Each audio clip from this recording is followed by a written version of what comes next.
बहुत पुराने जमाने की बात है। एक छोटे से गांव में एक मौलवी रहता था। वह नमाजी, सीधा सादा और शरीफ इंसान था। अल्लाह का करना ऐसा हुआ कि मौलवी का रिश्ता पास के गांव में तय हो गया। जब निकाह का दिन आया तो मौलवी साहब ने अपने साफ कपड़े पहने, टोपी सीधी की और लाठी लेकर पैदल ही निकल पड़ा। अभी वो कुछ ही दूर गया था कि रास्ते में एक पीपल के पेड़ के नीचे उसे एक मिरासी बैठा मिला। मिरासी ने सलाम किया। मौलवी साहब ने जवाब दिया। थोड़ी बात हुई तो मौलवी को ख्याल आया कि अकेले जाने से अच्छा है मिरासी को साथ ले लो। रास्ता भी अच्छा कटेगा और बातें करते हुए वक्त भी अच्छा बीतेगा। मौलवी ने कहा, मिरासी चलो मेरे साथ, अकेले सफर करना दिल को उदास कर देता है। वैसे भी एक 11 होते हैं। मिरासी फौरन तैयार हो गया। उसने अपनी चादर उठाई और मौलवी के साथ चल पड़ा। रास्ते भर दोनों हंसी मजाक करते, बातें करते चलते रहे। मिरासी की बातों में बड़ा मजा था और मौलवी साहब हंसते हंसते सफर की थकान भी भूल गए। जब मौलवी का ससुराल पास आने लगा और गांव दूर से दिखने लगा तो मिरासी अचानक गंभीर होकर बोला, मौलवी साहब एक बात कहूं, नाराज मत होना। मौलवी चौंक कर बोला, हाँ हाँ कहो, क्या बात है। मिरासी ने अपने कपड़ों की ओर इशारा किया और बोला, देखो दोस्त, पेट में क्या है ये तो कोई नहीं देखता, मगर कपड़े सबको नजर आते हैं। तुम तो दामाद हो, कुछ भी पहन लो तो भी इज्जत मिलेगी, लेकिन अगर मैं ऐसे ही वहां गया तो लोग समझेंगे कि मौलवी ऐसे लोगों से दोस्ती करता है और तुम्हारी इज्जत खराब हो जाएगी। मौलवी ने भोलेपन से पूछा, तो फिर क्या करें। मिरासी ने चालाकी से कहा, बेहतर यह है कि तुम अपने कपड़े मुझे दे दो और मेरे पुराने कपड़े तुम पहन लो, इससे तुम्हारी इज्जत बची रहेगी। मौलवी सीधा सादा इंसान था, तुरंत मान गया। दोनों ने एक पेड़ के नीचे रुककर कपड़े बदल लिए। अब मौलवी के शरीर पर मिरासी के पुराने, मैले और फटे कपड़े थे और मिरासी ने मौलवी का चमकदार, साफ सुथरा कुर्ता, टोपी और पगड़ी पहन ली। मिरासी मुस्कुराता हुआ आगे चला और मौलवी पीछे पीछे ऐसे चल रहा था जैसे कोई नौकर हो। जब वे ससुराल के दरवाजे पर पहुंचे तो घरवाले पहले से ही स्वागत के लिए खड़े थे। सबने मुस्कुराते हुए आगे बढ़कर स्वागत किया। मिरासी बड़े ठाठ से आगे बढ़ा, सिर पर पगड़ी, बदन पर साफ कपड़े और चाल ऐसे जैसे कोई नवाब हो। वह मुस्कुराकर सबको सलाम करता हुआ आंगन में गया। मौलवी, जो असली दामाद था, पुराने कपड़ों में चुपचाप एक तरफ खड़ा रहा। किसी ने उसे ध्यान से नहीं देखा, न पानी पूछा। घर वालों ने मिरासी को दामाद समझकर आगे बिठाया, पंखा झला, मिठाई खिलाई और बहुत इज्जत दी। इधर मौलवी एक दीवार के पास दबकर बैठ गया। किसी ने यह तक नहीं पूछा कि तुम कौन हो। सबको यही लगा कि यह कोई नौकर है जो साथ आया है। मौलवी चुपचाप बैठा रहा। वह कुछ कह नहीं सका, ना हंस सका, ना समझ सका कि क्या करे। उसके दिल में अजीब सी शर्मिंदगी थी, लेकिन मिरासी का चेहरा खुशी से दमक रहा था। मिरासी को जैसे कोई ख्वाबों का महल मिल गया हो। वह चारपाई पर बैठा मजे से खा रहा था, कभी मिठाई, कभी कौरमा, कभी ठंडा शरबत। घर वालों की जुबान से हर बात पर जी दामाद साहब, जी हुजूर, आपने क्या खूब फरमाया, सुनकर वह और अकड़ने लगा। औरतें हाथ जोड़कर खड़ी थीं, मर्द पंखा झल रहे थे, बच्चे पैर दबा रहे थे। उधर बेचारा मौलवी, जो असली दामाद था, सब कुछ चुपचाप सहता रहा। न शिकायत की, न मुंह खोला। यहां तक कि किसी ने कहा, अरे यह नौकर खाली बैठा है, बकरी चराने भेज दो। मौलवी के हाथ में लाठी पकड़ाई गई और उसे बकरियों के साथ जंगल भेज दिया गया। मौलवी दुखी था, लेकिन वह अल्लाह का नेक बंदा था, सब्र करने वाला। वह बकरियों को लेकर एक पेड़ के नीचे बैठ गया। थोड़ी देर बाद उसने आंखें बंद कीं, कुछ आयतें पढ़ीं और बकरियों की तरफ दम किया।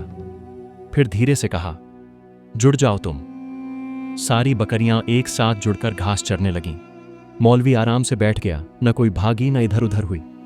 शाम को लौटने का वक्त आया। मौलवी ने फिर दम किया और कहा, खुल जाओ तुम। बकरियां अलग अलग हो गईं और एक लाइन में चलकर घर लौट आईं। यह दृश्य पास के किसानों ने भी देखा, पर वे हैरान होकर एक दूसरे का मुंह ताकने लगे। जब मौलवी बकरियां लेकर लौटा तो देखा कि मिरासी अब भी उसी चारपाई पर बैठा मौज कर रहा था। उसी वक्त मौलवी की बीवी, जो अभी तक नहीं जानती थी कि असली शौहर कौन है, लाल जोड़ा पहनकर हाथ में खीर की प्लेट लिए आई और मिरासी के सामने शर्माते हुए रख दी। यह दृश्य मौलवी से सहा न गया। सारा दिन बकरियां चराई थीं, थकान भी थी और अब यह सब देखना बहुत हो गया था। जैसे ही मिरासी ने खीर की प्लेट हाथ में ली, मौलवी ने धीरे से दम किया। जुड़ जाओ तुम। एकदम से प्लेट मिरासी और बीवी के हाथों से चिपक गई। दोनों घबरा गए। बीवी जोर लगा रही थी, मिरासी खींच रहा था, मगर हाथ अलग नहीं हो रहे थे। बीवी चिल्लाई, अम्मा, प्लेट मेरे हाथ से छूट ही नहीं रही। सास दौड़ती हुई आई। जैसे ही उसने प्लेट पकड़ी, मौलवी ने फिर दम किया, जुड़ जाओ तुम। अब सास भी चिपक गई। सब परेशान हो गए। शोर सुनकर ससुर आया। उसने जैसे ही सबको चिपका देखा, घबरा गया और छुड़ाने की कोशिश की। मौलवी ने फिर दम किया, जुड़ जाओ तुम। अब ससुर भी चिपक गया। चारों लोग एक ही प्लेट से चिपके हुए थे। सब चिल्ला रहे थे, लेकिन कोई छूट नहीं रहा था। मौलवी खड़ा तमाशा देखता रहा। जब सबकी हालत बिगड़ने लगी तो आखिर मौलवी ने रहम करके कहा, खुल जाओ तुम। एकदम सबके हाथ अलग हो गए। बीवी ने प्लेट फेंक दी और शर्म से अंदर भाग गई। सास ससुर अपने हाथों को घूरने लगे और मिरासी का चेहरा पीला पड़ गया। सबके दिल में एक ही सवाल था, ये सब कैसे हुआ? रात हो चुकी थी। चारों तरफ सन्नाटा था। सिर्फ कहीं कहीं कुत्तों के भौंकने की आवाज आ रही थी। मौलवी और मिरासी अपनी अपनी चारपाई पर सो रहे थे। आधी रात को मिरासी की आंख खुली। उसे हाजत लगी। अंधेरा था, डर लग रहा था। उसने मौलवी को जगाया और धीरे से कहा, मौलवी साहब, चलो मेरे साथ, बहुत जोर की हाजत है। मौलवी नींद में उठ गया, लाठी पकड़ी और दोनों खामोशी से खेतों की तरफ निकल पड़े। हाजत से फारिग होने के बाद जब सफाई की बात आई तो आसपास कुछ नहीं मिला। वहीं पास में एक मोटा पेड़ का कटा हुआ तना पड़ा था। मौलवी ने कहा, बस इस पर बैठ जाओ और पीठ घिस लो। मिरासी थका हुआ था, तुरंत बैठ गया। जैसे ही वो बैठा, मौलवी ने आंखें बंद करके धीरे से दम किया, जुड़ जाओ तुम। तना उसकी पीठ से चिपक गया। मिरासी उठने की कोशिश करता तो तना साथ खींचता। अब वो चलता तो तना घसीटता, दीवारों से टकराता, जोर जोर से आवाजें करता। गांव की गलियों में वह खींचता जा रहा था। सबकी नींद खुल गई। दरवाजे खुले, लैंप जले। लोग बाहर निकले तो देखा एक आदमी पीठ से पेड़ का तना चिपकाए गली में दौड़ रहा है और पीछे पीछे पेड़ घसीट रहा है। पहले सब चौंके, फिर हंसी का ठहाका लग गया। अरे, ये तो हमारा दामाद है। फिर तो पूरा गांव हंसी से गूंजने लगा।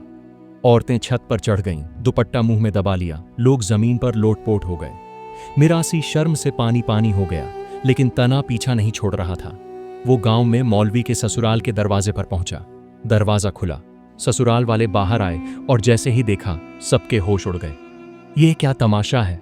सास ससुर ने मुंह छुपा लिया और बीवी शर्म से कमरे में भाग गई। अब मिरासी फूट फूट कर रो पड़ा और बोला, मैं मिरासी हूं।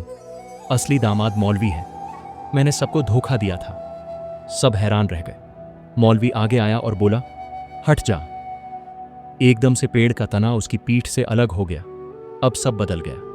लोग मौलवी के पास आए, माफी मांगी। सास ससुर ने गले लगाया। बीवी ने पहली बार मौलवी को घूंघट उठाकर देखा। घर में इज्जत, प्यार और सेवा का दौर शुरू हुआ।